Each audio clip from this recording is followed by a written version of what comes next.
Good afternoon, Miss. Good afternoon.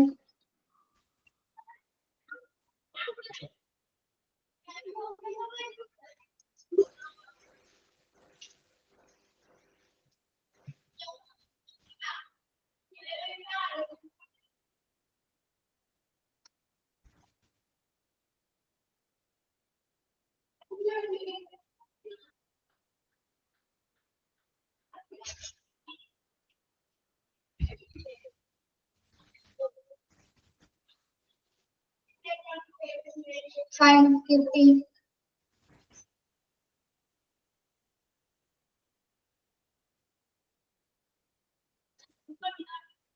ചൂടുള്ളത് എങ്ങനെയുണ്ട് ചൂടൊക്കെ? മലപ്പുറം ഇവിടെ മഴയാ മിസ് രാവിലെ നല്ല തൊട്ട്. തണുപ്പാണ്, തണുപ്പിലെ കാലാവസ്ഥയാണ്. Yes. ഇവിടെ രാവിലെ തൊട്ടേ ഇന്ന് മഴയാ. ആണോ? Okay. Yes. Prayer. ഞാനാണ് പറയാറ്. കാരുണ്യം കോലുന്ന സ്നേഹസ്വരൂപാനി കാലിണ കൈ വണങ്ങുന്നു ഞങ്ങൾ. വായുവും വെള്ളവും മണ്ണും ആകാശവും തീയും നിന്റെ അനുഗ്രഹങ്ങൾ. പ്രാണനും ബുദ്ധിയും സ്നേഹവും ശക്തിയും പ്രാണനിൽ പ്രാണനും നിന്റെയല്ലോ. എന്തിനും മീതെ വിളങ്ങട്ടെ ദൈവമേ നിൻ തിരുനാമവും കാരുണ്യവും. നല്ലതേ തോന്നാവൂ, നല്ലതേ ചെയ്യാവൂ, നല്ലതേ ചൊല്ലാവൂ നിൻ കൃപയിൽ. എന്നും അതിനുള്ള ബുദ്ധിയും ശക്തിയും തന്നരുളേണമേ തമ്പുരാനേ, തന്നരുളേണമേ തമ്പുരാനേ. Okay. Thought of the day. Thought ഞാനാണ്. വിജയിക്കാൻ ഞാനെടുത്ത തീരുമാനത്തിന് കരുത്തുണ്ടെങ്കിൽ പരാജയം എന്നെ ഒരിക്കലും തളർത്തുകയില്ല. Doctor APJ Abdul Kalam. Okay, very good. Signing. Signing. Good afternoon, Miss. Afternoon. Good afternoon, my dear friends. All of you, welcome to the class. Today I am presenting a good habit song. Early to bed, early to rise. Wish good morning, wish good night. Follow good habits, be a good boy. Bath every day, brush your teeth, comb your hair, cut your nails. Follow good habits, be a good boy. Go wash your hands before and after meals. Fight with germs and keep self clean. Follow good habits, be a good boy. Follow good habits, be a good boy. Okay, all are welcome our class. Okay. Thank you. Thank you. Yes, good afternoon to all. Good afternoon miss. Miss ഇന്ന് seat അറേഞ്ച്മെന്റും sitting അറേഞ്ച്മെന്റും class എടുക്കാൻ പറഞ്ഞിട്ടുണ്ടായിരുന്നു. സഫിയ ലീവാണ്. സഫിക്ക് എന്തോ അർജന്റായിട്ട് പുറത്തു പോകണ്ടാവുന്നു. Okay. ഇത് എടുക്കാൻ പറ്റുമോ? ഞാൻ ട്രൈ ചെയ്യാം. Okay. ഞാൻ സിറ്റിംഗ് മാത്രം നോക്കിയിട്ടുണ്ടായിരുന്നുള്ളൂ, ജസ്റ്റ് വായിച്ചിട്ടുള്ളൂ സീറ്റ്. എന്നാലും പറയാൻ നോക്കാം. നമ്മള് അത് കുറച്ച് പറഞ്ഞിരുന്നു ഇവിടെ ക്ലാസ്സിൽ. ഇവിടെ പ്ലാറ്റ്ഫോം തുടങ്ങിയായിരിക്കും പറയേണ്ടത്. ഏതാണ് ആദ്യം പ്രിപ്പയർ ചെയ്തിരിക്കുന്നത് അത് പറഞ്ഞോളൂ. ഞാൻ സീറ്റ് അറേഞ്ച്മെന്റ് തൊട്ട് തുടങ്ങാം. Class arrange എടുക്കോ? സഫീൻ എടുക്കുന്നുണ്ടോ? എങ്ങനെയാണ്? സഫിയ വേണമെങ്കിൽ അടുത്ത ക്ലാസ്സിൽ എടുക്കാമെന്ന് പറഞ്ഞു മിസ്. അങ്ങനെയാ പറഞ്ഞത്. Okay okay. Yes, sitting arrangements. Divya Sinoj ടീച്ചറാണ് നമുക്കിന്ന് ക്ലാസ് എടുക്കുന്നത് കേട്ടോ. Okay. Good afternoon. Afternoon. Good afternoon, Miss Bharat. Okay. നമ്മളിപ്പോ പഠിച്ചുകൊണ്ടിരിക്കുന്നത് structure of the classroom ആണ്. Structure of the classroom എന്ന് പറയുന്നത് ഒരു ക്ലാസ് എങ്ങനെ സ്ട്രക്ചർ ചെയ്ത് എടുക്കണം എന്നുള്ള വലിയൊരു ഇമ്പോർട്ടൻ്റ് ആയിട്ടുള്ള മാറ്റർ ആണ്. അത് ടീച്ചേഴ്സിന് സ്ട്രക്ചർ ചെയ്തെടുക്കാൻ കഴിയും. ഇനി ആ ക്ലാസ് റൂമിന്റെ സ്ട്രക്ചറെ ഏറ്റവും കൂടുതൽ അഫക്റ്റ് ചെയ്യുന്നത് കുട്ടികളുടെ പഠനത്തിനെ ആയിരിക്കും. ഇപ്പോ എങ്ങനെ സ്ട്രക്ചർ ചെയ്താലും ഒരു കുട്ടിയുടെ ലേണിങ്ങിന്, മോട്ടിവേഷൻ, അവൻ പാർട്ടിസിപ്പേഷൻ ഇതെല്ലാം ബേസ് ചെയ്ത് ആ ക്ലാസ് റൂമിനെ ബേസ് ചെയ്തിരിക്കും. പിന്നെ teacher student relationship, student relationship ഇതൊക്കെ ബേസ് ചെയ്യുന്നത് ക്ലാസ് റൂമിന്റെ സ്ട്രക്ചർ ആണ്. നമ്മൾ പഠിച്ചു റൂഫിംഗ്, ഫ്ലോറിംഗ്, സൈഡ് വാൾസ് എങ്ങനെ വേണം, ബ്ലാക്ക് ബോർഡ് എവിടെ സെറ്റ് ചെയ്യണം, പിന്നെ ഏത് തരത്തിലുള്ള ബ്ലാക്ക് ബോർഡാണ് യൂസ് ചെയ്യേണ്ടത്, പിന്നെ സീറ്റ് അറേഞ്ച്മെന്റ്സ് എങ്ങനെ വേണം എന്നൊക്കെ അറിയണം ക്ലാസ് റൂം സ്ട്രക്ചറിൽ. ഇപ്പോൾ ഞാൻ പറയാൻ പോകുന്നത് സിറ്റിംഗ് അറേഞ്ച്മെന്റ് ആണ്. സിറ്റിംഗ് അറേഞ്ച്മെന്റിൽ കുട്ടികളെ എവിടെ ഇരിക്കണം എന്നുള്ളത് ക്ലാസ് ടീച്ചർക്ക് തീരുമാനിക്കാവുന്നതാണ്. എന്നാലും അത് ഒരു മെത്തേഡ്സ് ഫോളോ ചെയ്തു വരുന്നുണ്ട്. സാധാരണഗതിയിൽ എല്ലാ ക്ലാസ് റൂമിലും ടീച്ചേഴ്സ് ഫോളോ ചെയ്തു വരുന്ന കുറച്ച് മെത്തേഡ്സ് ഉണ്ട്. ടീച്ചർ, ഞാൻ ഇതിനൊപ്പം ടെക്സ്റ്റ് വായിക്കട്ടെ. It is one of the dubious matters of the teacher, since every parent wants their children to sit in the front. ടീച്ചർമാരെ ഒരു ഡൗട്ട്ഫുൾ ആക്കുന്ന ഒരു കാര്യമാണ്. പാരന്റ്സിന് എപ്പോഴും അവരുടെ കുട്ടികളെ ഫ്രണ്ടിൽ ഇരിക്കണം എന്നുള്ളതായിരിക്കും താല്പര്യം. അത് പല കാരണങ്ങൾ കൊണ്ടായിരിക്കാം. ചില കുട്ടികൾക്ക് ചില ഡിസബിലിറ്റീസ് ഉണ്ടായിരിക്കാം, ഡിഫക്ട്സ് ഉണ്ടായിരിക്കാം, ഐ ഡിഫക്ട്സ് ഉണ്ടായിരിക്കാം, ഹിയറിംഗ് ഡിഫക്ട്സ് ഉണ്ടായിരിക്കാം. ഈ ഡിഫക്ട്സ് കൊണ്ടായിരിക്കാം ചിലപ്പോ തങ്ങളുടെ കുട്ടികളെ ഫ്രണ്ടിൽ ഇരിക്കണം എന്ന് ചിലർ ടീച്ചറോട് ആവശ്യപ്പെടാറുണ്ട്. അപ്പൊ ടീച്ചർമാരായാലും ഒരു ക്ലാസ് തുടങ്ങുന്ന സമയത്ത്, ഒരു പുതിയ അക്കാഡമിക് ഇയർ തുടങ്ങുന്ന സമയത്ത് പാരന്റ്സിനോട് പറയും, കുട്ടികൾക്ക് എന്തെങ്കിലും ഡിസബിലിറ്റീസോ അല്ലെങ്കിൽ എന്തെങ്കിലും ഓരോ ചെറിയ പ്രശ്നങ്ങൾ ഉണ്ടെങ്കിലും ഞങ്ങൾ അറിയിക്കണം, എന്നാലേ ക്ലാസ് റൂമിൽ അവരെ നമുക്ക് പ്രത്യേകിച്ചും ചെറിയ കുഞ്ഞുങ്ങളെ നമുക്ക് മാനേജ് ചെയ്യാൻ പറ്റുള്ളൂ. അപ്പോൾ അങ്ങനെയുള്ളപ്പോൾ ചില പാരന്റ്സ് നമ്മളെ അടുത്ത് ആവശ്യപ്പെടുന്നതാണ് കണ്ണിന്റെ എന്തെങ്കിലും ഐസൈറ്റിന് പ്രശ്നം ഉണ്ടെങ്കിൽ അല്ലെങ്കിൽ ഇയറിങ്ങിന് എന്തെങ്കിലും ചെറിയ പ്രശ്നങ്ങൾ ഉണ്ടെങ്കിൽ ഫ്രണ്ട് സീറ്റിൽ ഇരുത്തണം എന്ന്. ഇതെപ്പോഴും ടീച്ചർമാർക്ക് ഒരു തലവേദനയായിട്ടും വരാറുണ്ട്. എപ്പോഴും എല്ലാ കുട്ടികളെ ഒരുമിച്ച് നമുക്ക് ഫ്രണ്ടിൽ ഇരുത്താൻ പറ്റില്ലല്ലോ. Some of the students are having eye defects, hearing defects, which are not easily identifiable. We can make sitting arrangements by the following methods. അപ്പൊ ഐ ഡിഫക്ട്സ് കൊണ്ട്, ഹിയർ ഡിഫക്ട്സ് കൊണ്ടൊക്കെയോ നമുക്ക് പെട്ടെന്ന് ഐഡന്റിക്കബിൾ ആയിരിക്കില്ല. അത് പാരന്റ്സ് പറയുമ്പോഴായിരിക്കും അപ്പൊ നമ്മൾ തീർച്ചയായിട്ടും അവരെ ഫ്രണ്ടിൽ ഇരുത്തേണ്ടതായിട്ടൊരു സാഹചര്യം വരും. We can make sitting arrangements by the following methods. നമുക്ക് കുറച്ച് മെത്തേഡ്സ് ഫോളോ ചെയ്തിട്ടാണ് ടീച്ചേഴ്സ് ക്ലാസ് റൂമിൽ കുട്ടികളെ സിറ്റിംഗ് ചെയ്യുന്നത്. Height order, alphabetical order, attendance order, ranking methods ഇതൊക്കെയാണ് നമ്മൾ പഠിക്കുന്നത്. ഹൈറ്റ് ഓർഡറിൽ ഒരു കുട്ടിയുടെ ഹൈറ്റ് അനുസരിച്ചിട്ട് റോ ഓർ കോളംസ് വായിച്ചിട്ട് നമുക്ക് ഇരുത്താം. ഇപ്പൊ ഏറ്റവും ഫ്രണ്ടിലെ കുട്ടികളെ തീരെ പൊക്കം, ക്ലാസ്സിലെ പൊക്കം കുറഞ്ഞ കുട്ടികളെ, ഇപ്പൊ 2 റോ ഉണ്ടെന്ന് വെച്ചിട്ടുണ്ടെങ്കിൽ 2 റോയിലും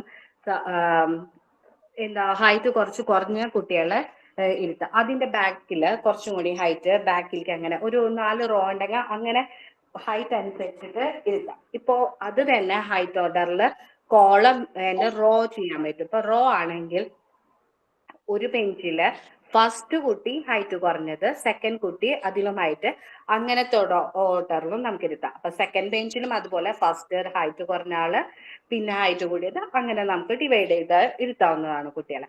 അപ്പൊ ഹൈറ്റ് ഓർഡറിൽ ഇരുത്തുമ്പോൾ കുട്ടികൾക്ക് ടീച്ചറെ നന്നായിട്ട് വിസിബിളും ആയിരിക്കും, ടീച്ചർക്ക് എല്ലാ കുട്ടികളെയും നന്നായിട്ട് വിസിബിളും ആയിരിക്കും. അപ്പൊ അതാണ് ഒരു ഹൈറ്റ് ഓർഡറിൽ ഇരുത്തുന്നത് കൊണ്ടുള്ള അഡ്വാൻറ്റേജ് എന്ന് പറയുന്നത്. Next, some arrangements should have to change once in every week. ഇത് എപ്പോഴും നമ്മൾ ഹൈറ്റ് ഓർഡറിൽ ഒരേ ഫോർമാറ്റിൽ തന്നെ ഇരുത്തരുത്, എപ്പോഴും ഓരോ ചേഞ്ചസ് വരുത്തിക്കൊണ്ടിരിക്കണം. ഈ ഹൈറ്റിന്റെ ഇതിൽ തന്നെ നമ്മളിപ്പോ 2 തരത്തിൽ പറഞ്ഞു, അതുപോലെ നമുക്ക് ഡിഫറെന്റ് മെത്തേഡ്സ് യൂസ് ചെയ്തിട്ട് ഇപ്പൊ ഇങ്ങനെ 4 കോർണറിൽ നിന്നും ഇങ്ങനെ മാറ്റങ്ങൾ വരുത്തിക്കൊണ്ടിരിക്കാന്നുണ്ടെങ്കിൽ നമുക്ക് ഓരോ ആഴ്ചയിലും 8 തരത്തിലായിട്ട് ഇരുത്താൻ പറ്റും കുട്ടികളെ.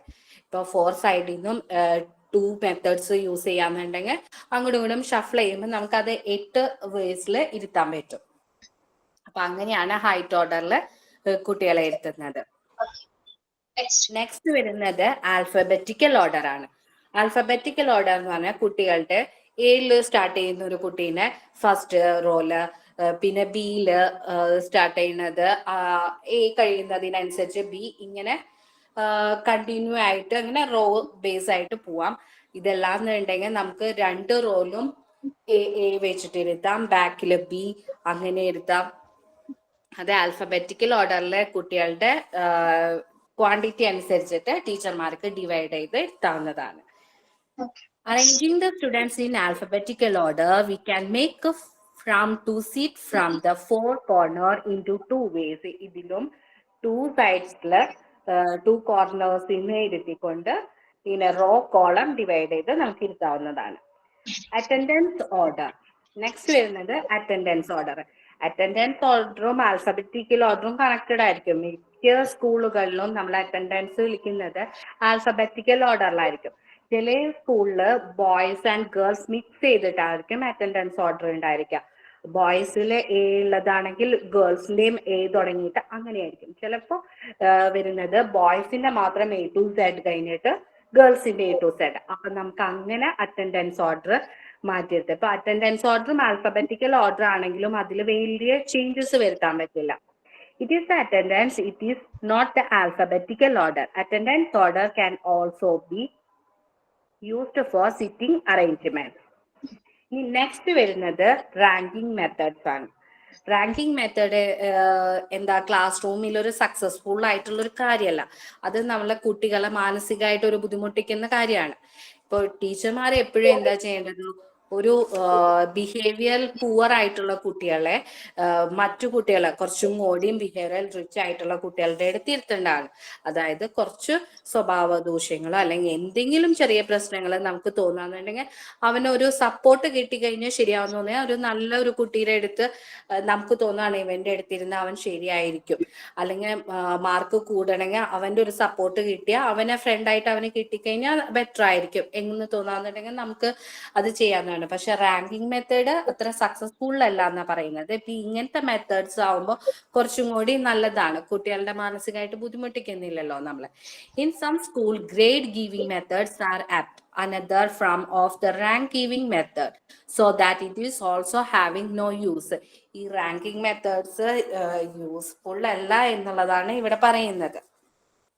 റാങ്കിങ് മെത്തേഡ്സ് അല്ലാണ്ട് ഇതുപോലെയുള്ള കുട്ടികളെ കുറച്ചും കൂടി നന്നായി പഠിക്കുന്ന കുട്ടികളുടെ അടുത്തൊക്കെ മാറ്റിയിരുത്തിക്കൊണ്ട് മെത്തേഡ്സ് യൂസ് ചെയ്യാവുന്നതാണ്. Okay, thank you ma'am. Okay, very good Divya, നന്നായിട്ട് ക്ലാസ് എടുത്തു കേട്ടോ. Thank you ma'am. ഓക്കെ, എല്ലാവർക്കും മനസ്സിലായോ സിറ്റിംഗ് അറേഞ്ച്മെന്റ്സ്? ഓക്കെ, ഹെഡ്ലൈൻസ് പഠിച്ചു വെക്കണം കേട്ടോ. സിറ്റിംഗ് അറേഞ്ച്മെന്റ്സ് വരുന്നത് 4 ടൈപ്സിലാണ് അല്ലെ? Height order, alphabetical order, attendance order and ranking method. Okay okay Divya, നന്നായിട്ട് എടുത്തട്ടോ, നല്ല കറക്റ്റ് ആയിട്ട് പറഞ്ഞു കൊടുക്കും. Okay ma'am, thank you. Yes, നമ്മൾ നെക്സ്റ്റ് യൂണിറ്റ് 7 ആണ് സ്റ്റാർട്ട് ചെയ്യുന്നത് കേട്ടോ. യൂണിറ്റ് 7 മിസ്സേ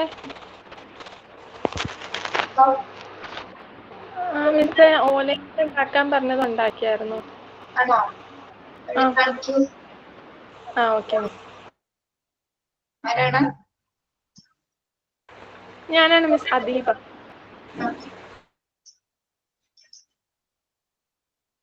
ക്യാമറ ഓൺ ചെയ്യൂ.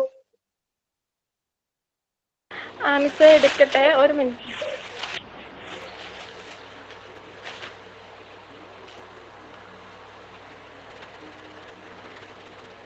കാണാവോ മിസ്? ഇല്ലല്ലോ. ഇല്ലേ? ക്യാമറ ഓഫ് ചെയ്ത് ഓൺ ചെയ്യൂ.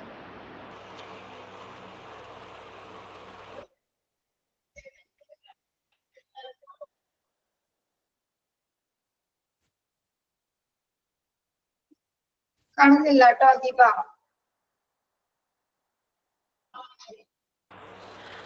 മിസ് റേഞ്ച് ഇത്തിരി കുറഞ്ഞാ കാണിക്കുന്നത്. ഞാൻ ഉണ്ടാക്കിയിട്ടുണ്ടായിരുന്നു. ഒന്ന് ഓൺ ചെയ്തേ ഒന്നുകൂടി. ആ ഓക്കെ മിസ്.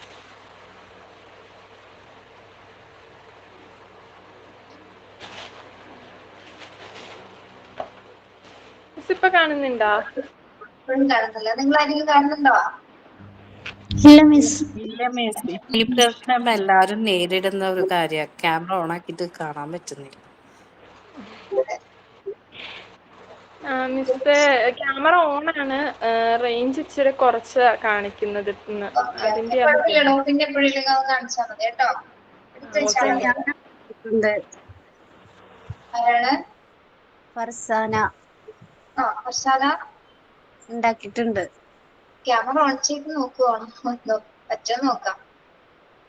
ഇതെങ്ങനെ ക്യാമറ ബാക്കിൽ ഓൺ ചെയ്യാന്ന് പറയോ? ഇവിടെ അവിടെ ഒരു ബട്ടൺ ഉണ്ടാവും ഓപ്പൺ ആയിട്ട് സൈഡിലേക്ക് രണ്ട് ലൈനായിട്ട് ഇങ്ങനെ നിൽക്കുന്നുണ്ടാവും, അങ്ങോട്ടും ഇങ്ങോട്ടും. ഒന്ന് ക്ലിക്ക് ചെയ്താൽ അങ്ങനെ ഓപ്പൺ ആവും. ഫ്രണ്ട് സൈഡ് ആവും കേട്ടോ. ഓപ്പൺ ആവണില്ല. ആവുന്നില്ല. ഇല്ല, ആവുന്നില്ല. വേറെ ആരെങ്കിലും ഉണ്ടോ കൂടെ? ഇല്ല, ആരുമില്ല. ഞാൻ ഫ്രണ്ട് ക്യാമറ അയച്ചു കാണിച്ചല്ലോ. ഓക്കെ ഓക്കെ, ശരി.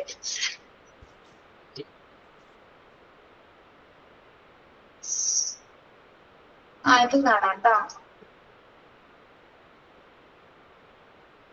ആ, അതെന്താണോ കിളിയോ? ഫിഷ് ആണല്ലേ? ആ, ഫിഷ്. Okay okay. ആ, പിന്നെന്താണ്?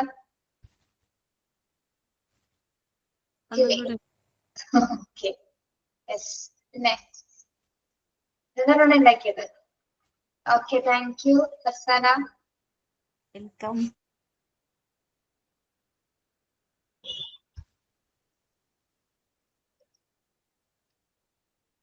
ഫർസാന ഭയങ്കര പാവമാണോ? എന്താ ചോദിക്കണേ? കണ്ടിട്ട് പാവമായിട്ട് നോക്കിയത് കാണുന്നത് പോലെയല്ല മിസ് അല്ലേ? Okay, unit 7 programs for developing values of various kinds. Programs for developing values of various kinds. Values എന്താണ്? വാല്യൂസ് മൂല്യങ്ങൾ. എന്താണ്? മൂല്യങ്ങൾ. വാല്യൂസ് അല്ലേ? ട്രൂത്ത്. നമ്മളുടെ ഇന്ത്യയിലത്തെ ഇത് പറയാന്നുണ്ടെങ്കിൽ നമ്മള് ഇന്ത്യൻ സംസ്കാരം അനുസരിച്ചിട്ട് ട്രൂത്ത്ഫുൾ ആയിരിക്കണം, ഓരോ കാര്യത്തിനോട് ഒബീഡിയന്റ് ആയിരിക്കണം, എങ്ങനെയായിരിക്കണം എന്നൊക്കെയുള്ള വാല്യൂസ്. നമ്മൾ പാലിക്കേണ്ട ചില കടമകൾ. ആ, അതെ. യെസ്. ഓക്കെ, പിന്നെന്താണ് നിങ്ങൾക്ക് തോന്നുന്ന വാല്യൂസ് എന്താണ്?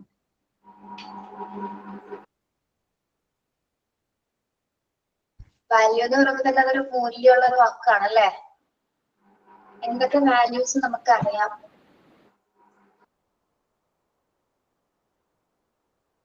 ടിമി പറഞ്ഞ പോലെ ട്രൂത്ത് ഒരു വാല്യൂ ആണ്. പിന്നെ അതേപോലത്തെ വേറെ വാല്യൂസ് എന്തൊക്കെയാണ്? നമ്മൾ എല്ലാരോടും പീസ്ഫുൾ ആയിരിക്കണം, റെസ്പെക്ട് ചെയ്യണം, നമ്മൾ സർവീസ് ചെയ്യണം. ഹ്യൂമാനിറ്റി മിസ്സേ, മനുഷ്യത്വം. ഹ്യൂമാനിറ്റി ഉണ്ടായിരിക്കണം. ലോയൽ ആയിരിക്കണം. റോയൽ ആയിരിക്കണം. പിന്നെ റെസ്പോൺസിബിലിറ്റി, ഓണസ്റ്റി, ഈ പഞ്ച്വൽ ആയിരിക്കണം. Okay, cooperate. യെസ്, ഇതൊക്കെയാണ് നമ്മുടെ കോമൺ വാല്യൂസ് എന്ന് പറയുന്നത് അല്ലേ?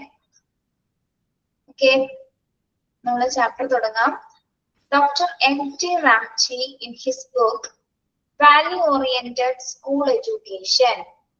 Doctor N T. റാംചി, അദ്ദേഹത്തിന്റെ പുസ്തകമാണ്. അദ്ദേഹത്തിന്റെ പേരെന്താണ്? വാല്യൂ ഓറിയന്റഡ് സ്കൂൾ എഡ്യൂക്കേഷൻ എന്ന പുസ്തകത്തില് അദ്ദേഹം കുറച്ച് കാര്യങ്ങൾ സൂചിപ്പിച്ചിട്ടുണ്ട്. പ്രത്യേകിച്ച് വാല്യൂസിനെ കുറിച്ചിട്ട് അല്ലെ മൂല്യങ്ങളെ കുറിച്ചിട്ട് കുറച്ച് കാര്യങ്ങൾ അദ്ദേഹം അതിൽ സൂചിപ്പിച്ചിട്ടുണ്ട്. അദ്ദേഹത്തിന്റെ പേര് നോട്ട് ചെയ്യാട്ടോ. Doctor N T. Ramchi. Doctor M T. Ramchi in his book. അദ്ദേഹത്തിന്റെ പുസ്തകത്തിന്റെ പേരെന്താണ്? ഫിലോസഫർ ആണോ? ഫിലോസഫർ ആണ്. ഫിലോസഫർ ആണ്.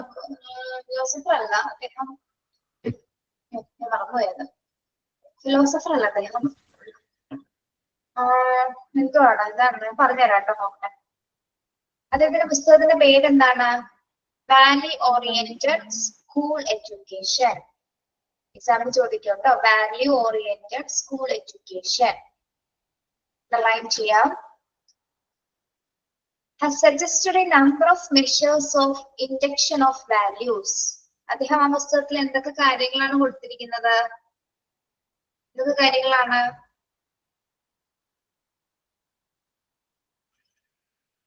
അതായത് മൂല്യങ്ങൾ ഊട്ടിയുറപ്പിക്കാനായിട്ട് അദ്ദേഹം കുറെ മെഷേഴ്സ് ആണ് അല്ലെ, കുറച്ച് മാർഗങ്ങളാണ് തന്റെ പുസ്തകത്തിലൂടെ അദ്ദേഹം നമുക്ക് പറഞ്ഞു തരുന്നത്. ഓക്കെ, അതായത് മൂല്യങ്ങള് ഇൻക്രീസ് ചെയ്യാനായിട്ടുള്ള അല്ലെങ്കിൽ മൂല്യങ്ങള് മൂല്യങ്ങൾ വളർത്തിയെടുക്കുന്ന തരത്തിലുള്ള കുറച്ച് മെഷേഴ്സ് അഥവാ മാർഗങ്ങളെ കുറിച്ചിട്ടാണ് അദ്ദേഹം തന്റെ വാല്യൂ ഓറിയന്റഡ് സ്കൂൾ എഡ്യൂക്കേഷൻ എന്ന പുസ്തകത്തില് അദ്ദേഹം സൂചിപ്പിച്ചിരിക്കുന്നത്. Okay okay, very good. Miss, ഈ ഇൻക്യൂക്കേഷൻ എന്ന് പറഞ്ഞ എന്താ? എന്താണ് ആ രണ്ടാമത്തെ സെന്റൻസ് നമ്പർ ഓഫ് അതായത് കൂട്ടി യോജിപ്പിക്കുക അല്ലെങ്കിൽ കൂട്ടി ഉറപ്പിക്കുക എന്നൊക്കെയുള്ള ഒരു മീനിങ്. Okay, yes. അതായത് വാല്യൂസിനെ പ്രൊമോട്ട് ചെയ്യാനായിട്ട്, വാല്യൂസിനെ സപ്പോർട്ട് ചെയ്യാനുള്ള കുറച്ച് കാര്യങ്ങൾ, മാർഗങ്ങളെ കൂട്ടി യോജിപ്പിക്കുക അല്ലെങ്കിൽ കൂട്ടി ഉറപ്പിക്കുക എന്ന് വെച്ചാൽ കൂട്ടിച്ചേർക്കുക എന്നൊക്കെ പറയില്ല നമ്മളെ, അല്ലെങ്കിൽ അത് ഉറപ്പിക്കാനായിട്ട് കുറച്ച് രീതികൾ സ്വീകരിക്കുന്ന രീതിയിലാണ് ഇൻഡക്ഷൻ ഓഫ് വാല്യൂസ് എന്ന് പറയുന്നത്.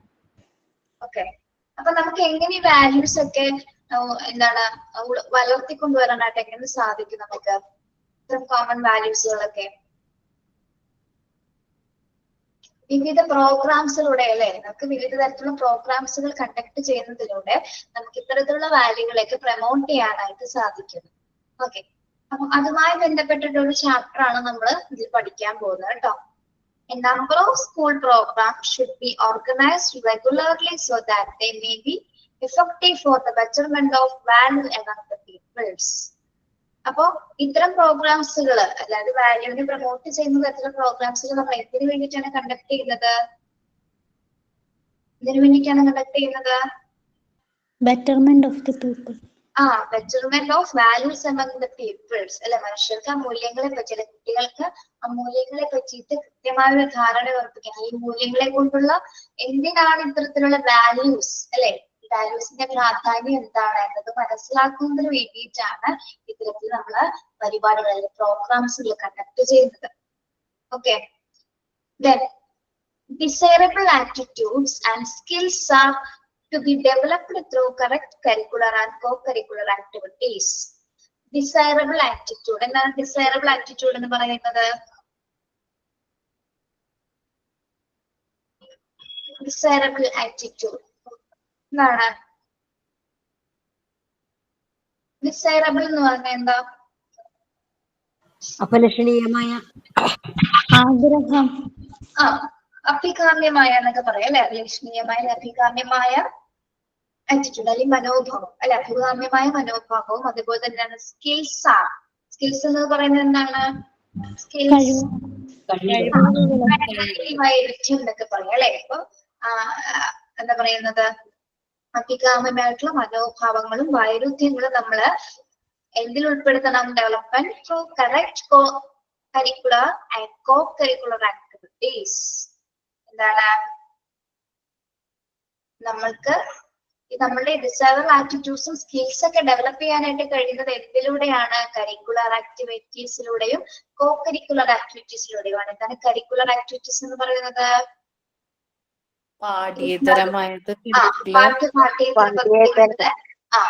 പാഠ്യേതര പദ്ധതികൾ ചെയ്യുന്നതിനനുസരിച്ച് നമ്മൾ എന്ത് ഡെവലപ്പ് ചെയ്യുന്നു? ഡിസൈറബിൾ ആറ്റിറ്റ്യൂഡും സ്കിൽസ് ഒക്കെ നമ്മൾ ഡെവലപ്പ് ചെയ്യുന്നു. ഓക്കെ, ആ പാഠ്യപദ്ധതിയിൽ അതേപോലത്തുള്ള ആക്ടിവിറ്റീസുകളായിരിക്കും അല്ലെങ്കിൽ പ്രോഗ്രാംസുകളായിരിക്കുള്ളൂ നമ്മൾ അതിൽ ഉൾപ്പെടുത്തുന്നത്. വഴി എന്താണ് നമുക്ക് ഡിസൈറബിൾ ആറ്റിറ്റ്യൂഡ്സും സ്കിൽസ് ഒക്കെ ഡെവലപ്പ് ചെയ്യാനായിട്ട് സാധിക്കും. Some of the important programs that could be undertaken in school for the purpose are listed below. ഇനി ഏതൊക്കെ ഇമ്പോർട്ടന്റ് പ്രോഗ്രാംസ് ആണ് സ്കൂളിന്, പ്രത്യേകിച്ച് സ്കൂളിൽ എന്തൊക്കെ തരത്തിലുള്ള പ്രോഗ്രാംസ് നമുക്ക് കണ്ടക്ട് ചെയ്യാം, അല്ലെങ്കിൽ ഇത്തരത്തിലുള്ള വാല്യൂസ് ഡെവലപ്പ് ചെയ്യുന്നതിന് അല്ലെങ്കിൽ കുട്ടികളുടെ സ്കിൽസ് ഡെവലപ്പ് ചെയ്യുന്നതിനായിട്ട് എന്താണ് ഇത്രയും അർത്ഥവത്തായിട്ടുള്ള പ്രോഗ്രാംസുകൾ എന്തൊക്കെയാണ് എന്നതാണ് ഇനി നമ്മൾ നോക്കാൻ പോകുന്നത്. പ്രധാനമായൊരു എത്ര പോയിന്റ്സ് വരുന്നുണ്ട്? 7 പ്രോഗ്രാംസ് വരുന്നുണ്ട്. 7 പ്രോഗ്രാംസ് ഏതൊക്കെയാണ്? Community prayer, health and program, social useful productive work, special classroom educations, cultural and recreational activities, citizenship training program, social services program. Program. Okay, yes. First വരുന്നത് എന്താണ്? കമ്മ്യൂണിറ്റി പ്രയർ ആണ് അല്ലെ? സമൂഹ പ്രാർത്ഥന. Community prayer. Community prayers may be organized with a care, enthusiasm and passionate zeal. Inspiring prayers songs may be recitated in chorus. A universal prayer for world peace may be recitated. Community prayers and passages selected from ancient religious books may be sung by the common group. Okay, community prayer. എന്തിനു വേണ്ടിയിട്ടാണ് നമ്മൾ prayer conduct ചെയ്യുന്നത്? എപ്പോഴാണ് നമ്മൾ prayer conduct ചെയ്യുന്നത്? ഏതെങ്കിലും ഒരു പരിപാടിയൊക്കെ തുടങ്ങുന്നതിന് മുമ്പ്, ഒരു പരിപാടിയുടെ തുടക്കത്തിൽ അല്ലെ, ആരംഭഘട്ടത്തിൽ അല്ലെങ്കിൽ സ്റ്റാർട്ടിംഗ് പോയിന്റിലാണ് നമ്മൾ പ്രയർ സ്റ്റാർട്ട് ചെയ്യുന്നത്. ഏത് തരത്തിലുള്ള പ്രയറും ആകാം. ഇവിടെ എന്താണ് പറയുന്നത്? Community prayers may be organised with care, enthusiasm and passionate zeal എന്ന് പറയുന്നത് പ്രത്യേകിച്ച് നമ്മളെ പ്രാർത്ഥന സംഘടിപ്പിക്കുന്ന സമയത്ത് വളരെ ശ്രദ്ധയോടെയായിരിക്കണം പ്രാർത്ഥന കണ്ടക്ട് ചെയ്യുന്നത് അല്ലെ. ഏത് പ്രെയർ ആണോ സെലക്ട് ചെയ്യേണ്ടത് അത് വളരെ കാം ആൻഡ് ക്വയറ്റ് ആയിട്ട് അവതരിപ്പിക്കാനായിട്ട് നമുക്ക് കഴിയണം. ഓക്കെ, ഇനി enthusiasm and passionate zeal എന്ന് പറയുന്നത് എന്താണ്? ഉത്സാഹത്തോടെയും ഉത്സാഹത്തോടെയും അതുപോലെ തീക്ഷ്ണമായിട്ടുള്ള രീതിയിൽ നമുക്ക്, അല്ലെങ്കിൽ എന്താ പറയാ, സീൽ എന്ന് ഉദ്ദേശിക്കുന്നത് enthusiasm മീൻസ് ഉത്സാഹം, പാഷനേറ്റ് മീൻസ് എന്ന് പറഞ്ഞാൽ എന്താ?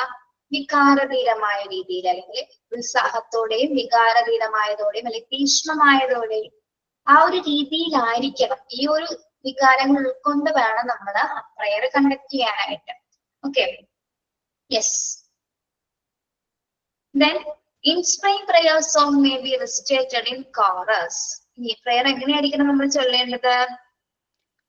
ഈ പ്രാർത്ഥന അതായത് നമ്മുടെ enthusiasm പാഷനേറ്റ് ഒക്കെ ഉയർത്തുന്ന തരത്തിലുള്ള ഗാനങ്ങൾ നമ്മള് കോറസിന്റെ കൂടെ നമ്മൾക്ക് പാടാൻ സാധിക്കും. കോറസ് ഉദ്ദേശിക്കുന്ന ആരെയാണ്? കോറസ് എന്താണ്? കൂടെ പാടുന്നവര്. കൊയർ. അതായത് എത്ര പേരുണ്ടാവും? എന്തോ? എത്ര പേര് വേണമെങ്കിലും ആവാലോ.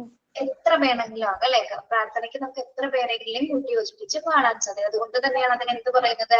കമ്മ്യൂണിറ്റി പ്രയർ അഥവാ സമൂഹ പ്രാർത്ഥന എന്ന് പറയുന്നത്. Okay, yes. Universal prayer for world peace may be recited. നമുക്ക് ഏതൊക്കെ പ്രാർത്ഥനകൾ ചൊല്ലാൻ സാധിക്കും? യൂണിവേഴ്സൽ പ്രയർ, ലോക സമാധാനത്തിനായിട്ട് നമുക്കൊരു സാർവത്രിക പ്രാർത്ഥന പോലും ചൊല്ലാൻ സാധിക്കും. ഏത് രീതിയിൽ നമുക്ക് സെലക്ട് ചെയ്യാം അല്ലെ. പക്ഷെ ഒരു പ്രോഗ്രാംസ് ഒക്കെ കണ്ടക്ട് ചെയ്യുമ്പോൾ പ്രത്യേകിച്ച് എങ്ങനെയുള്ളതായിരിക്കണം? ലോക സമാധാനത്തിന് വേണ്ടി തയ്യാറാക്കപ്പെട്ടിട്ടുള്ള പ്രാർത്ഥനാ ഗീതങ്ങൾ ഉണ്ടാകാം അല്ലെ. അത് നമുക്ക് തിരഞ്ഞെടുത്ത് ചൊല്ലാവുന്നതാണ്. അതേപോലെ തന്നെ എന്താണ്? Community prayers and passages selected from ancient religious books may be sung by the common group. ഇനി നമുക്ക് പ്രേയേഴ്സ് മറ്റെവിടെ നിന്നൊക്കെ നമുക്ക് സെലക്ട് ചെയ്യാനായിട്ട് സാധിക്കും? എവിടെ നിന്നൊക്കെയാണ്? പരമ്പരാഗതമായ മതഗ്രന്ഥങ്ങളിൽ നിന്ന് നമുക്ക് തിരഞ്ഞെടുത്ത സമൂഹ പ്രാർത്ഥനാ ഭാഗങ്ങൾ. ഇപ്പോ ചില ഗ്രന്ഥങ്ങൾ, പുരാതന ഗ്രന്ഥങ്ങളിൽ എന്താണ് പ്രേയേഴ്സുകൾ ഉൾപ്പെടുത്തിയിട്ടുണ്ടാവും അല്ലെ. റിലീജിയസ് ആയിട്ടുള്ള ബുക്സുകൾ അല്ലെ, റിലീജിയസ് ബുക്സുകൾ ഉൾപ്പെടുത്തിയിട്ടുണ്ട്. അപ്പൊ അതിൽ നിന്നും ഏതെങ്കിലും കുറച്ച് വരികൾ നമുക്ക് തിരഞ്ഞെടുത്താണെങ്കിലോ പാടാവുന്നതാണ്. Okay, yes. അപ്പൊ നമുക്ക് രണ്ട് രീതിയിൽ പ്രാർത്ഥനകൾ സെലക്ട് ചെയ്യാം. എങ്ങനെ വേണം സെലക്ട് ചെയ്യാം? ഇവിടെ രണ്ട് കാര്യങ്ങളാണ് പറഞ്ഞത്. ഒന്ന്, universal prayer for world peace may be recited അല്ലെ, അല്ലെങ്കിൽ ലോക സമാധാനത്തിനുള്ള രീതിയിലുള്ള, അല്ലെങ്കിൽ ലോക ചരിത്രത്തിൽ നിന്നുള്ള ഏതെങ്കിലും ഒരു ഏഴിൽ നിന്ന് എടുത്തിട്ടുള്ള പ്രേയേഴ്സ് പാടാം. അല്ലെങ്കിൽ ഏൻഷ്യന്റ് റിലീജിയസ് ബുക്സിൽ നിന്ന് എടുത്തിട്ടുള്ള പ്രാർത്ഥനാ ഗീതങ്ങൾ സെലക്ട് ചെയ്ത് നമുക്ക് ഒരു കോമൺ ഗ്രൂപ്പ് സോങ് ആയിട്ട് അത് പാടാറുണ്ട്.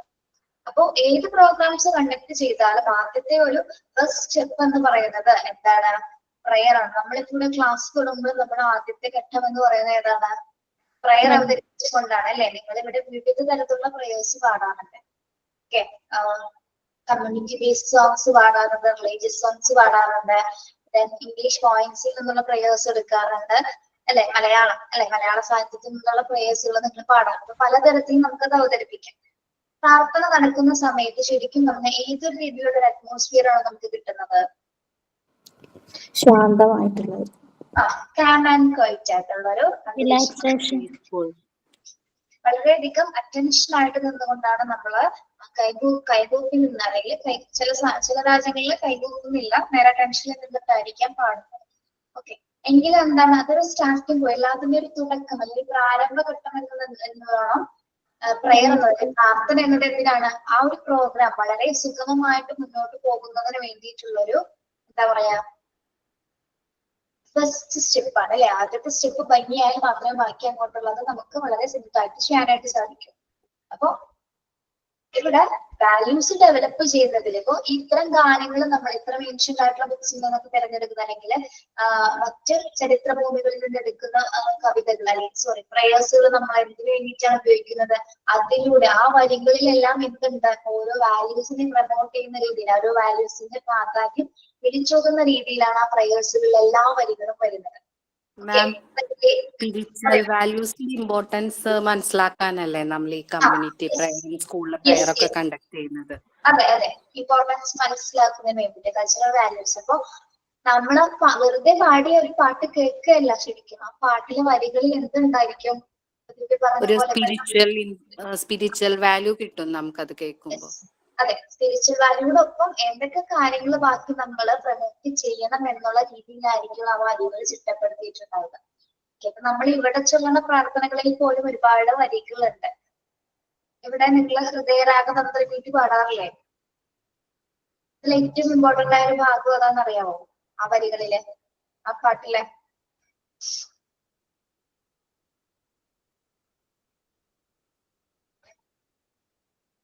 ശ്രദ്ധിച്ചിട്ടുണ്ടോ? ഏതിന്റെ മിസ്? ഹൃദയരാഗ തന്ത്രി നീട്ടി സ്നേഹഗീത നേകി എന്നുള്ളൊരു പ്രാർത്ഥന നിങ്ങൾ പാടാറില്ലേ ഇവിടെ?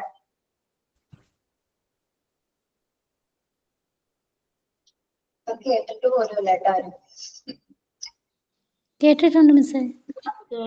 വരികൾ കറക്റ്റ് അറിയത്തില്ല. വരികൾ അറിയില്ല, അതുകൊണ്ടാണ്. വേറെ ഏറ്റവും ഭയങ്കര ഊർജ്ജസ്വലമായ കുറച്ച് വരികളുണ്ട്, വളരെ ശുദ്ധമായ മൂല്യങ്ങൾ ഉൾക്കൊള്ളുന്ന കുറച്ച് വരികൾ അതിലുണ്ട്. അത് എപ്പോഴെങ്കിലും ഒന്ന് കണ്ടെത്തിയിട്ടൊന്ന് പറഞ്ഞാൽ മതി കേട്ടോ. ഓക്കെ, അതുപോലെ നിങ്ങൾ ചില ഇംഗ്ലീഷ് പാട്ടുകൾ, ഇംഗ്ലീഷ് പ്രേയേഴ്സ് സെലക്ട് ചെയ്യുന്ന സമയത്തും അതിലും ഉണ്ട്.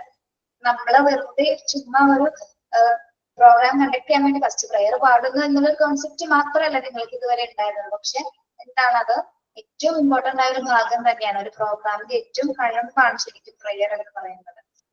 ആ ഒരു സദസ്സിനെ നമുക്ക് ശരിക്കും പറഞ്ഞു നമ്മുടെ മുമ്പിലിരിക്കുന്ന അല്ലെങ്കിൽ വേദിയിൽ ചുറ്റിരിക്കുന്ന പ്രേക്ഷകർക്ക് മുമ്പിൽ അല്ലെങ്കിൽ കുട്ടികളുടെ മുമ്പിൽ ശരിക്കും ആ ഒരു അന്തരീക്ഷം നമ്മൾ എന്താക്കി മാറ്റാൻ വളരെ ശാന്തമായ അന്തരീക്ഷം പ്രൊവൈഡ് ചെയ്തുകൊണ്ടാണ് പ്രാർത്ഥന ആരംഭിക്കുന്നത്. അതെ, അതുവരെ ശബ്ദമുണ്ടാക്കിയിരുന്ന കുഞ്ഞുങ്ങൾ പോലും എന്താണ് ആ ഒരു പ്രയർ നടക്കുന്ന സമയത്ത് ഏത് രീതിയിലാണ് അവരിയ്ക്കുന്നത്? ശാന്തമായി. അല്ലെ, ആ ഒരു അന്തരീക്ഷം, ആ സ്കൂൾ കോമ്പൗണ്ട് ഒന്നല്ല, പ്രോഗ്രാം നടക്കുന്നത് എവിടെയാണോ ആ ഒരു കോമ്പൗണ്ടുള്ള എങ്ങനെയാവുമോ വളരെ ശാന്തമായിരിക്കും അല്ലെ. തീരുന്നത് വരെ എല്ലാവരും ഒരേ സ്വരത്തിൽ ആ പ്രാർത്ഥന ഏറ്റുപാടുകയും കൈകൂപ്പി നിൽക്കാൻ വളരെ അറ്റൻഷനോടെ ശ്രദ്ധയോടെ കൂടി എന്താ അത് പ്രയറിന്റെ സിറ്റുവേഷൻ എന്ന് പറയുന്നത് നമുക്കത് ഫീൽ ചെയ്താണ് കാണാൻ പറ്റുന്നത് അല്ലെ. ഇപ്പോഴും സ്കൂൾ കാലഘട്ടങ്ങൾ ആലോചിച്ച് നോക്കിയാൽ നമ്മൾ അറ്റൻഡ് ചെയ്തിരുന്ന പ്രയേഴ്സുകള്, സ്കൂൾ അസംബ്ലിയിലെ ഫസ്റ്റ് നമുക്ക് പ്രയർ ആണ് വരുന്നത്. ആ ഒരു സമയത്ത് എല്ലാം ശരിക്കും പറഞ്ഞാൽ അന്തരീക്ഷം വരെ ആ ഒരു കാം ആൻഡ് ക്വൈറ്റ് ആയിരിക്കും നിൽക്കുന്നത്. പ്രയർ പ്രത്യേകിച്ച് ഇമ്പോർട്ടന്റ് ഉള്ള ഒരു ഭാഗം തന്നെയാണ്. അപ്പൊ എല്ലാ പ്രോഗ്രാംസിന്റെ ആദ്യഘട്ടം എന്ന് പറയുന്നത് എന്താണ്? പ്രയേഴ്സ് തന്നെയാണ്. Okay, yes. അപ്പൊ ആദ്യം ഇവിടെ പറയുന്ന വാല്യൂസ് ക്രിയേറ്റ് ചെയ്യാൻ, വാല്യൂസിനെ സപ്പോർട്ട് ചെയ്യുന്നതിനായിട്ട് ആദ്യമായിട്ട് കണ്ടക്ട് ചെയ്യുന്ന പ്രോഗ്രാംസിൽ ഏറ്റവും ഇമ്പോർട്ടന്റ് ആയ ഒരു ഭാഗമാണ് എന്താണ്? കമ്മ്യൂണിറ്റി പ്രേയേഴ്സ് എന്ന് പറയുന്നത്. ഇനി ഇവിടെ ഒരു പോയിന്റ് പറഞ്ഞിട്ടില്ലെങ്കിലും പറയാം, നമുക്ക് പ്രേയേഴ്സ് നമുക്ക് ഇപ്പൊ ഒരാൾക്കാണെങ്കിലും കൂടി പാടാൻ പറ്റും അല്ലെ. ഒരുമിച്ചല്ലെങ്കിൽ കൂടിയും എന്താണ് ഒരാൾക്കും പ്രേയർ പാടാനായിട്ട് സാധിക്കും. ഓക്കെ, നെക്സ്റ്റ് വരുന്ന പ്രോഗ്രാം ആണ് എന്ത്? Health and cleanliness programs. Health and cleanliness programs. എന്താണ് ഹെൽത്ത് ആൻഡ് ക്ലീനിനെസ്? ആരോഗ്യവും ശുചിത്വവും നിറഞ്ഞത്.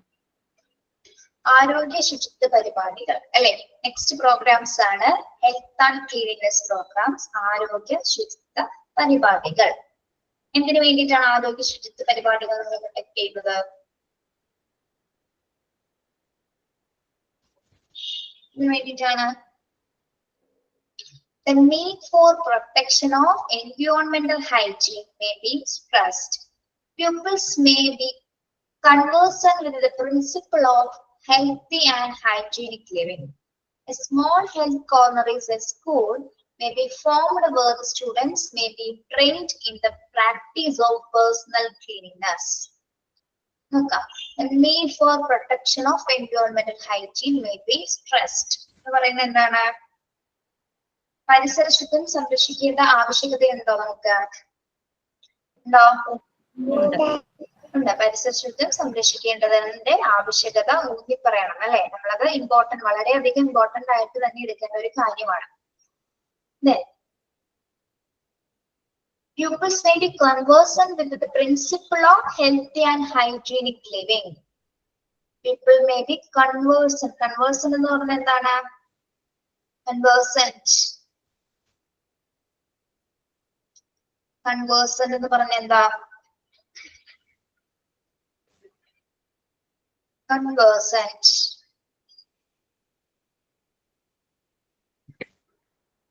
കേട്ടിട്ടുണ്ടോ അങ്ങനെ ഒരു വാക്ക്? അറിവുള്ള. യെസ്, അറിവുള്ളവൻ അല്ലെങ്കിൽ സംഭാഷകൻ എന്നൊക്കെ ഒരു മീനിങ് വരാം.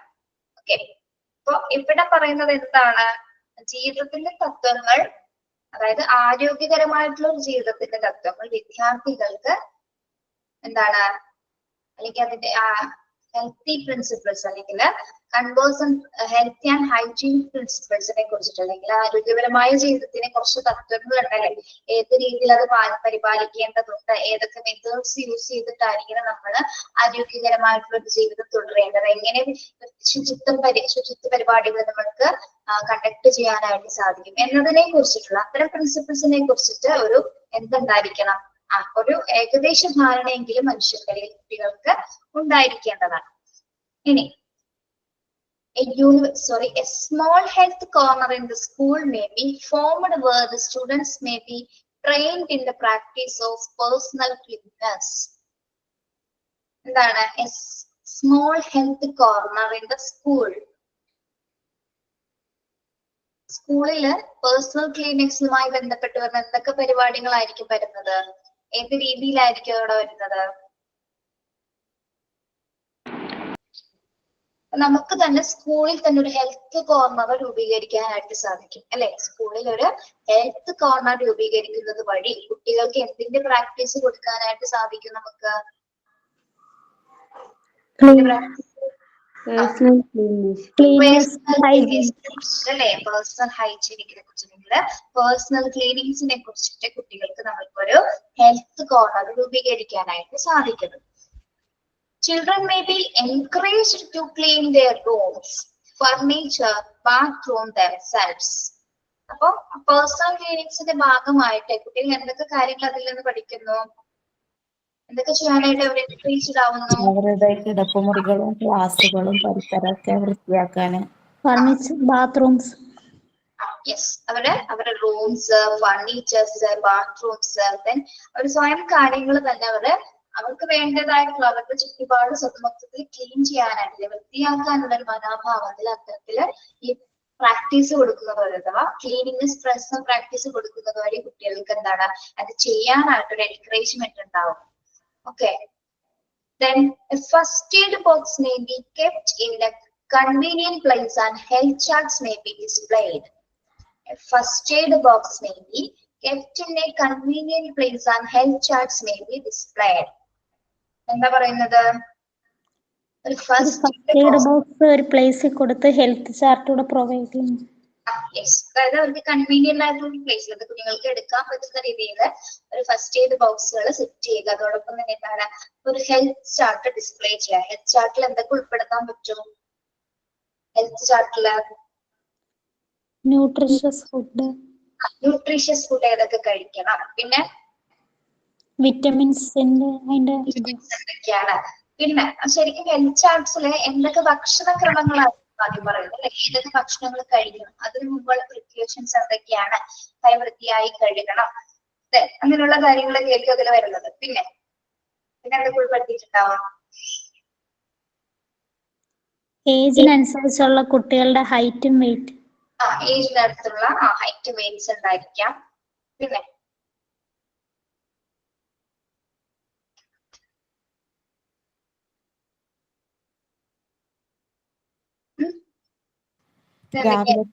രാവിലത്തെ ഭക്ഷണം എപ്പം കഴിക്കണം, ഒരു ടൈം ഉണ്ടായിരിക്കും അല്ലെ ഹെൽത്ത് ചാർട്ടിൽ ഇന്ന ഭക്ഷണം അല്ലെങ്കിൽ വെള്ളം എത്ര ടൈമില് ഏത് സമയത്ത് എത്രത്തോളം വെള്ളം അല്ലെ, വാട്ടറില് എത്രത്തോളം വാട്ടർ കണ്ടന്റിന്റെ അളവ് എത്ര ഉണ്ടായിരിക്കണം, എത്രത്തോളം കുടിക്കണം, ഇന്ന ടൈം കൊണ്ട് ഇത്ര മണിക്കൂറുകൾ കൊണ്ട് എത്രത്തോളം കുടിക്കണം എന്നുള്ള ഭാഗങ്ങള്.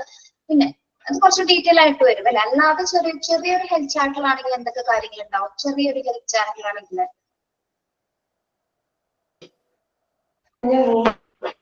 ശുചിത്വത്തെ കുറിച്ച്, ഏതൊക്കെ ഫുഡ് ഐറ്റംസ് കഴിക്കണം എന്നുള്ളത്, ഏതൊക്കെ ഫുഡ് ഐറ്റംസ് കൊടുക്കണം, മെയിൻ ആയിട്ട് അങ്ങനെ വൈറ്റമിൻസിന്റെ ഒക്കെ കാര്യങ്ങളൊക്കെ ആയിരിക്കും കൊടുത്തിട്ടുണ്ടാവും അല്ലേ.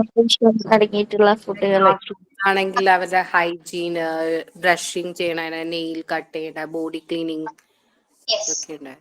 ഓക്കെ, അതൊക്കെ ഉൾപ്പെടുത്തിയിട്ടുണ്ടാവാം. ഓക്കെ, അപ്പൊ നിങ്ങളുടെ നോട്ട്ബുക്കില്, നിങ്ങളിപ്പോ ലെക്ചർ നോട്ട് എഴുതുന്ന നോട്ട്ബുക്കില് സ്വന്തമായിട്ട് നിങ്ങളൊരു ഹെൽത്ത് ചാർട്ട് ഒന്ന് പതുക്കെ നമുക്ക് തയ്യാറാക്കി വെച്ചാൽ മതി കേട്ടോ. കാര്യങ്ങൾ എപ്പോഴൊക്കെ ഒന്ന് വായിച്ചാൽ മതി, സമയം എടുത്ത് ചെയ്താൽ മതി. ഒരു ഹെൽത്ത് ചാർട്ട് തയ്യാറാക്കുക. എങ്ങനെയൊക്കെ നിങ്ങളുടെ ഐഡിയയിൽ, എവിടെയും നോക്കി ഒന്നും ചെയ്യണ്ട, നിങ്ങളുടെ ഐഡിയയിൽ ഒരു ക്ലാസ് മുറിയിൽ വെക്കുന്ന ഒരു ഹെൽത്ത് ചാർട്ട് എങ്ങനെയായിരിക്കും നിങ്ങളുടെ ബുക്കിൽ നിങ്ങളൊന്ന് ചെറുതായിട്ടൊന്ന് നോട്ട് ചെയ്ത് ഷോർട്ടായിട്ടാണോ അതോ വെറുതെ ഒരു റഫ് നോട്ട് പോലെ ഒന്ന് സൂചിപ്പിച്ചാൽ എന്തൊക്കെ നിങ്ങൾക്ക് സ്കൂളിൽ ചെല്ലുമ്പോൾ ഒരു ഹെൽത്ത് ചാർട്ട് തയ്യാറാക്കാനായിട്ട് പറഞ്ഞാലോ, അപ്പൊ അതൊന്നും ചെയ്തു നോക്കുക. എന്നിട്ട് എന്തെങ്കിലും തെറ്റുകുറ്റങ്ങൾ ഉണ്ടെങ്കിൽ നമുക്ക് ശരിയാക്കാം കേട്ടോ. നിങ്ങൾ നോക്കി ഒന്നും ചെയ്യണ്ട. നിങ്ങളൊരു ടീച്ചർ എന്ന നിലയിൽ നിങ്ങൾക്ക് നിങ്ങളുടെ ക്ലാസ്സിൽ നിങ്ങൾ എങ്ങനെയാണ് ഒരു ഹെൽത്ത് ചാർട്ട് കൊടുക്കുന്നത് അത് ആലോചിച്ചുകൊണ്ട് തയ്യാറാക്കുക കേട്ടോ.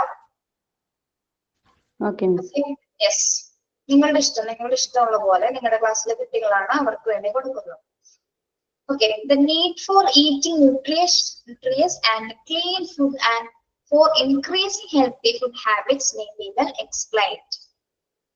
എന്താണ് ഹെൽത്ത് ആൻഡ് ക്ലീൻനെസ് പ്രോഗ്രാംസിന്റെ ഭാഗമായിട്ട് നമുക്ക് പറഞ്ഞു കൊടുക്കാൻ പറ്റുന്ന മറ്റൊരു കാര്യമാണ് എന്തല്ലേ, നീഡ് ഫോർ ഈറ്റിംഗ് ന്യൂട്രിയസ് അല്ലെ. എന്തിനെ കുറിച്ചാണ് പറയേണ്ടത്? പോഷകാഹാരങ്ങൾ കഴിക്കണം. പോഷകാഹാരങ്ങളെ കുറിച്ചിട്ട് അല്ലെ, ക്ലീൻ ഫുഡ്സിനെ കുറിച്ചിട്ട്, അല്ലെങ്കിൽ ഇത്തരത്തിലുള്ള ഫുഡ്സുകൾ വഴിയാണ് നമുക്ക് എന്ത് ഇൻക്രീസ് ചെയ്യാൻ സാധിക്കുള്ളൂ? ശുദ്ധമായ ഫുഡുകൾ കഴിക്കുന്നു. നല്ല ഫുഡ് ഹാബിറ്റ്സ് വേണം അല്ലെ, നല്ല രീതിയിലുള്ള ഭക്ഷണക്രമങ്ങൾ, ഭക്ഷണ രീതികൾ, ഏതൊക്കെ ഭക്ഷണങ്ങൾ ഏത് സമയത്ത് ഏത് കാലയളവില് എത്ര അളവില് കഴിക്കാം അല്ലെ, ഏത് ഏജിനനുസരിച്ചിട്ട് കഴിക്കേണ്ടതിന്റെ പ്രാധാന്യത്തെ കുറിച്ചിട്ട് നമുക്ക് കുട്ടികൾക്ക് പറഞ്ഞു കൊടുക്കാം അല്ലെ. ഓക്കെ, പിന്നെ ഫുഡ് മാത്രമല്ല വെള്ളം കുടിക്കുന്നതിന്റെ പ്രാധാന്യം കൂടി ഏറ്റവും ഇമ്പോർട്ടന്റ് ആയിട്ട് പറഞ്ഞു കൊടുക്കണം കേട്ടോ. ഏറ്റവും കൂടുതൽ ഇന്നത്തെ തലമുറയിലെ വെള്ളം കുടിക്കുന്നത് കുറവാണ് അല്ലെ. ആൾക്കാരും പോലെ എന്താണ് വെള്ളം കുടി കുറവാണ് അല്ലെ. ആരോഗ്യം വെള്ളം ഒന്നും കുടിക്കുന്നില്ല. പക്ഷെ നമ്മുടെ ഏറ്റവും ശരീരത്തിന് ആവശ്യമായിട്ട് വേണ്ട ഒരു കണ്ടന്റ് ആണ് വാട്ടർ കണ്ടന്റ് അല്ലെ. ഭക്ഷണത്തോട് ഒരുപാട് നിൽക്കുന്നത് ഏതാണ്? എന്താണ്? വാട്ടർ. യെസ്, അപ്പൊ എന്തൊക്കെയാണ് പറയുന്നത്? നല്ലൊരു ഹെൽത്തി എൻവയോൺമെന്റ് പ്രൊവൈഡ് ചെയ്യുന്നതിന് വേണ്ടിയിട്ട് നമ്മൾക്ക് എന്താണ് അതുമായി ബന്ധപ്പെട്ടുള്ള പ്രിൻസിപ്പിൾസ് കുട്ടികളോട് പറഞ്ഞു കൊടുക്കുക. സ്കൂളിൽ ഒരു ഹെൽത്ത് കോർണർ സംഘടിപ്പിക്കുന്നത് വഴി പേഴ്സണൽ ഹൈജീനിക്കിനെ കുറിച്ചിട്ടുള്ള അല്ലെങ്കിൽ പേഴ്സണൽ ക്ലീനിങ്സിനെ കുറിച്ചുള്ള ക്ലാസ്സുകൾ, ട്രെയിനിങ്സുകൾ കുട്ടികൾക്ക് കൊടുക്കുക. പിന്നെ അതോടൊപ്പം തന്നെ എന്താണ് അതിൽ എൻകറേജ്ഡ് ആയിട്ട് കുട്ടികൾക്ക് അവരുടെ സ്വമേധയാ ചെയ്യേണ്ട കാര്യങ്ങൾ, അവരുടെ റൂംസുകൾ, ഫർണിച്ചേഴ്സ്, മറ്റു ബാത്റൂംസ് എല്ലാം തന്നെ ക്ലീൻ ചെയ്യാനായിട്ടുള്ള ഒരു പ്രവണത ഉണ്ടാക്കി കൊടുക്കും. അതോടൊപ്പം തന്നെ എന്താണ് ഫസ്റ്റ് എയ്ഡ് ബോക്സ്, കുട്ടികൾക്ക് കൺവീനിയന്റ് ആയിട്ടുള്ള പ്ലേസിൽ ഫസ്റ്റ് എയ്ഡ് ബോക്സ് വെക്കുക. പിന്നെ അവർക്ക് ഹെൽത്ത് ചാർട്ട്സുകൾ ഡിസ്പ്ലേ ചെയ്യുക അല്ലെങ്കിൽ ഹെൽത്ത് ചാർട്ട്സുകൾ പ്രൊവൈഡ് ചെയ്യുക. ചാർട്ട് വെറുതെ ക്ലാസ്സിൽ ഇട്ടാൽ മാത്രം പോരല്ല, അത് എന്തൊക്കെയാണെന്നുള്ളത് കുട്ടികൾക്ക് കൃത്യമായിട്ട് പറഞ്ഞു കൊടുക്കുകയും വേണം. പിന്നെ എന്താണ് ന്യൂട്രിയസ് ഫുഡ് കഴിക്കുന്നതിന്റെ പ്രാധാന്യത്തെ കുറിച്ച്, പിന്നെ നല്ല ഫുഡ് ഹാബിറ്റ്സുകൾ സ്വീകരിക്കുന്നതിന്റെ പ്രാധാന്യത്തെ കുറിച്ചിട്ട് കുട്ടികൾക്ക് കൃത്യമായ രീതിയിൽ പറഞ്ഞു കൊടുക്കേണ്ടതാണ്. അപ്പോൾ ഈ ഹെൽത്ത് ആൻഡ് ക്ലീനിങ്സ് പ്രോഗ്രാംസ് നമ്മൾ ഉൾപ്പെടുത്തണം, ക്ലാസ്സിൽ കണ്ടക്ട് ചെയ്യേണ്ടി വരും. ഇപ്പോൾ ഏതെങ്കിലും ഒരു ഡേറ്റ് എടുത്തിട്ട് ഇപ്പൊ ഹെൽത്ത് ആൻഡ് ഡ്രീംസ് ഡേ വരാനായിട്ട് ഏതൊരു ഡേയിൽ നമുക്കത് കണ്ടക്ട് ചെയ്യാൻ പറ്റും ഇങ്ങനെയുള്ള പ്രോഗ്രാംസുകൾ? ഇപ്പൊ സമ്മർ സീസൺ ഒക്കെ അടുത്ത് വരുന്ന സമയത്ത് നമുക്ക് ഹെൽത്ത് ആൻഡ് ക്ലീനസ് പ്രോഗ്രാംസ് ഉൾപ്പെടുത്താൻ പറ്റും അല്ലെ? ഇപ്പൊ സമ്മർ ക്യാമ്പ് ഒക്കെ വെക്കുന്ന സമയത്ത് നമുക്ക് എന്ത് പറയാൻ സാധിക്കും? കുട്ടികളുടെ ഈ സമ്മർ സീസണിൽ കഴിക്കേണ്ട ഭക്ഷണക്രമങ്ങളെ കുറിച്ച് അല്ലെ, അതൊക്കെ കൃത്യമായിട്ട് അത്തരത്തിൽ പ്രോഗ്രാംസുകൾ കണ്ടക്ട് ചെയ്യാൻ പറ്റും. അതോടൊപ്പം തന്നെ മഴക്കാല സമയത്ത് അല്ലെ, മഴക്കാല സമയത്ത് മഴക്കാല രോഗങ്ങളെ പ്രതിരോധിക്കുന്ന രീതിയിലുള്ള, അതും എന്താണ് ഹെൽത്ത് റിലേറ്റഡ് ആണ് അല്ലെ, മഴക്കാല രോഗങ്ങളിൽ നിന്ന്, അതായത് പകർച്ചവ്യാധികൾ ഉണ്ടാവും ആ ഒരു സമയത്ത് അല്ലെ, അതിൽ നിന്നൊക്കെ പ്രൊട്ടക്ട് ചെയ്യുന്ന തരത്തിലുള്ള പ്രോഗ്രാംസുകൾ അല്ലെങ്കിൽ അവയർനെസ് ക്ലാസ്സുകൾ നമുക്ക് കുട്ടികൾക്ക് കണ്ടക്ട് ചെയ്യാനായിട്ട് പറ്റും. അതിലൂടെ കുട്ടികൾ എന്ത് ആർജിക്കാൻ സാധിക്കുന്നു? ഇത്തരത്തിലുള്ള രോഗങ്ങളെ കുറിച്ചിട്ടുള്ള കൃത്യമായ അവബോധം കുട്ടികളിൽ ഉണ്ടാകും. ഓക്കെ, ഇപ്പൊ 2 സീസൺസ് നമ്മൾ പറഞ്ഞു, സമ്മർ സീസണിലും ഹെൽത്ത് പ്രോഗ്രാംസ് വെക്കാൻ പറഞ്ഞു, പിന്നെ എന്താണ് റെയിനി സീസൺസിലും പറഞ്ഞു. പിന്നെ എപ്പോഴൊക്കെയാണ് ഹെൽത്ത് ക്ലീനിങ് പ്രോഗ്രാംസ് കണ്ടക്ട് ചെയ്യേണ്ടി വരുന്നത്? പരിസ്ഥിതി ദിനം ജൂൺ 5. പരിസ്ഥിതി ദിനം അല്ലെ, പരിസ്ഥിതി ദിനത്തിന് പരിസ്ഥിതി ദിനത്തിൽ ജൂൺ 5 പരിസ്ഥിതി ദിനത്തോടനുബന്ധിച്ച് നമുക്ക് എന്താണ് ക്ലീനിങ്നെസ് പ്രോഗ്രാംസ് അല്ലെ, സ്കൂൾ പരിസരങ്ങൾ ക്ലീൻ ചെയ്യുന്നത്, ക്ലാസ് മുറി ക്ലീൻ ചെയ്യുന്നത്. ഒക്ടോബർ 2 ഗാന്ധി ജയന്തി. ഒക്ടോബർ 2 ഗാന്ധി ജയന്തി സേവനവാരം അല്ലെ. മിസ് ഡിസംബർ 1 AIDS എന്താ? AIDS ഡേയുടെ അന്ന് ഒരു ക്ലാസ് നടത്താം. AIDS ഡേയുടെ പറഞ്ഞു കൊടുക്കാവുന്നതാണ്. പിന്നെ നമുക്ക് ഈ വാല്യൂസ് റിലേറ്റഡ് ആയിട്ട് ഏതൊരു സമയത്ത് കൊടുക്കാൻ പറ്റും? ഒരു വാല്യൂസ് റിലേറ്റഡ് നമ്മൾ പറഞ്ഞില്ല. അപ്പൊ ഡിസംബർ 10 ഏത് ദിവസമായിട്ടാണ് നമ്മൾ ആലോചിക്കുന്നത്? December 10 human rights day. Yes, human rights day. അത് നമുക്ക് ഏത് ഡേ പ്രോഗ്രാംസിലായിട്ട് കണക്ട് ചെയ്യാൻ പറ്റുമത്? ഹ്യൂമൻ വാല്യൂസുമായി ബന്ധപ്പെട്ട് അല്ലെങ്കിൽ ഹ്യൂമൻ റൈറ്റ്സുമായി ബന്ധപ്പെട്ട് നമുക്കത് കണക്ട് ചെയ്ത് അങ്ങനെ പ്രോഗ്രാംസ് കണക്ട് ചെയ്യാം. അപ്പൊ നിങ്ങളൊരു കാര്യം പറയട്ടെ, നമ്മളിപ്പോ നിങ്ങളുടെ ടീച്ചറായെന്ന് വിചാരിക്കും, ഇപ്പൊ നിങ്ങളുടെ തോട്ടിൽ തോന്നുന്ന കാര്യങ്ങളാണ്, പിന്നെ പ്രോഗ്രാംസ് വരുന്നുണ്ട് അല്ലെങ്കിൽ ഡേറ്റ്സ് വരുന്നുണ്ട്, കുട്ടികൾക്ക് ഏതൊക്കെ രീതിയിൽ നമുക്ക് പരിപാടി അതുമായി ബന്ധപ്പെട്ട് കണ്ടക്ട് ചെയ്യാൻ പറ്റുമെന്ന് നിങ്ങളാണ് ചിന്തിക്കേണ്ടത്. ഓക്കെ, ഇപ്പൊ നമ്മളിപ്പോ സമ്മർ സീസണിലെ കാര്യം പറഞ്ഞത്, സമ്മർ സീസണിലെ ഭക്ഷണക്രമത്തെ കുറിച്ചിട്ട് അല്ലെങ്കിൽ അമിതമായ ചൂടാണെങ്കിൽ അതുമായി ബന്ധപ്പെട്ട് അപ്പൊ നിങ്ങൾ അത് സ്വയം ക്രിയേറ്റ് ചെയ്യണം. എന്റെ കുട്ടികൾക്ക് അതുമായി ബന്ധപ്പെട്ട് ഞങ്ങളുടെ അവയർനെസ് പ്രോഗ്രാം കൊടുക്കണം.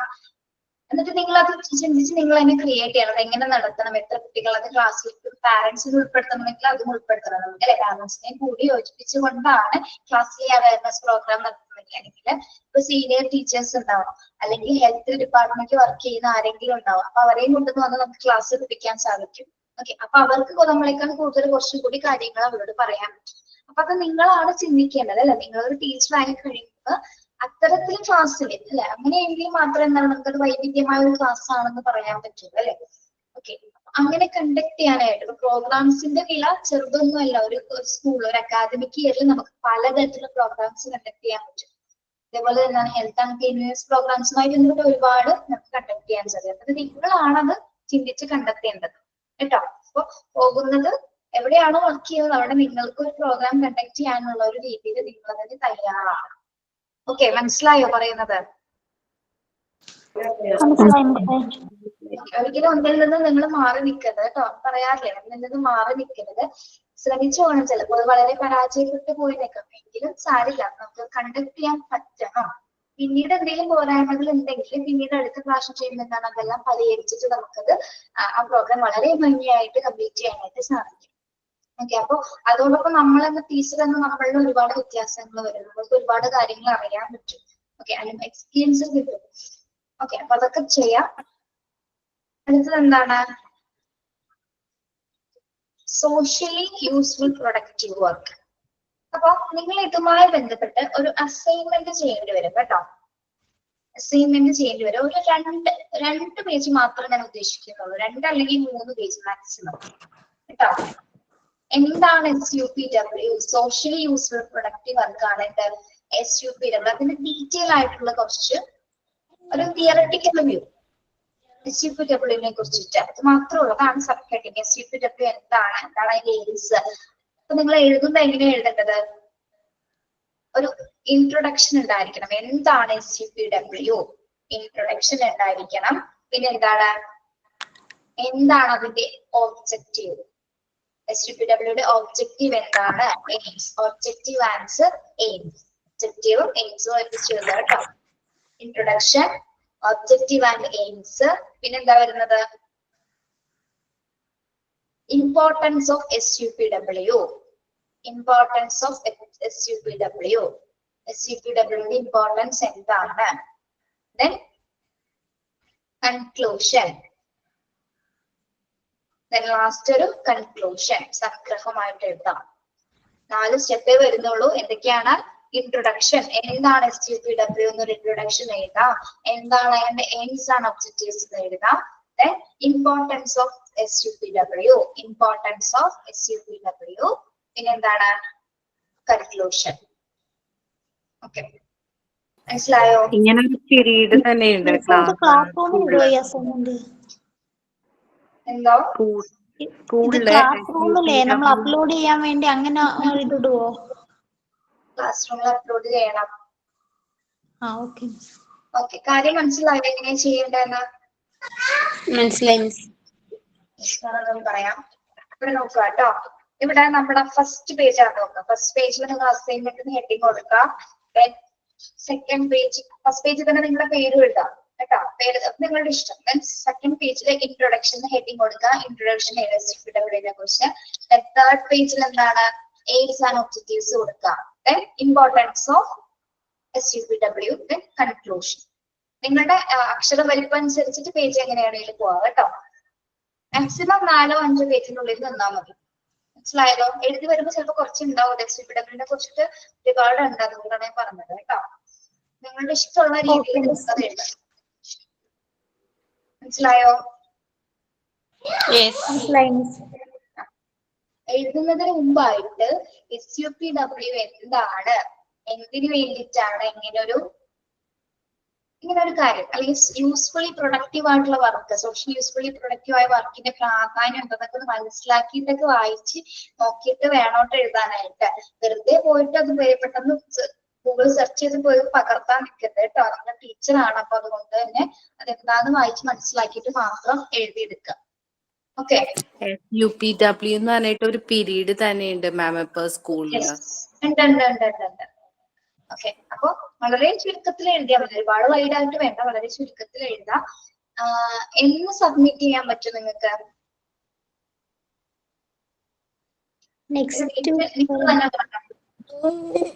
നെക്സ്റ്റ് വീക്ക് ഒന്നും വേണ്ട, സമയം എടുത്ത് ചെയ്താൽ മതി.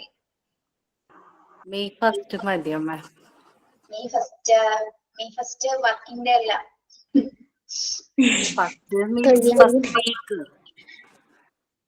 മെയ് ഫസ്റ്റ് വീക്കില്, മെയ് ഒരു 5th നോക്കട്ടെ. കലണ്ടർ ഉണ്ടാവും, കാൽക്കുലേറ്റർ ആകാതെ.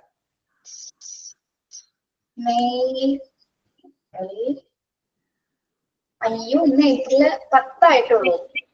മെയ് 8 മിസ്സിന്റെ ക്ലാസ് ആണ്.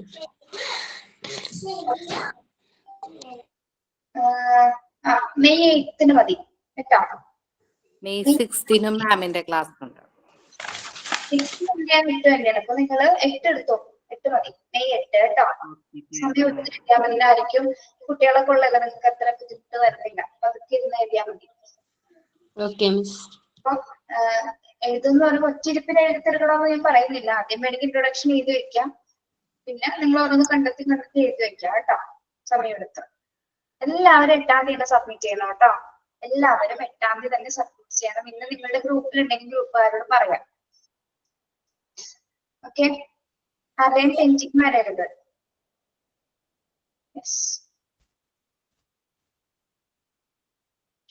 ബാക്കി നമുക്ക് SUPW എന്താണെന്നുള്ളത് നെക്സ്റ്റ് ക്ലാസ്സിൽ പറയാം കേട്ടോ. നാളെ ക്ലാസ് ഇല്ലേ മിസ്സേ? നാളെ നിങ്ങളുടെ ക്ലാസ്സിലാണ് ഇൻഫർമേഷൻ തന്നിരുന്നോ? ഇപ്പൊ മെസ്സേജ് വന്ന്. അറിയില്ല, മറ്റന്നാൾ പ്രോഗ്രാം ആയതുകൊണ്ട് പ്രാക്ടീസ് ഒക്കെ ആയതുകൊണ്ടില്ല. Okay miss. Okay. Yes Divya, ശരിയാണ്. ഈ വരിയാണോ മാം?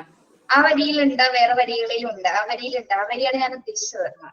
ഈ വരിയാ ഞാൻ നോട്ടീസ് ചെയ്തിട്ടുണ്ടായിരുന്നു. നമ്മുടെ അമ്മമാരാകുമ്പോ അത് നോട്ടീസ് ചെയ്തിട്ടുണ്ടായിരുന്നു. Okay okay, thank you Divya. Sign out ഉണ്ടോ ആരെങ്കിലും?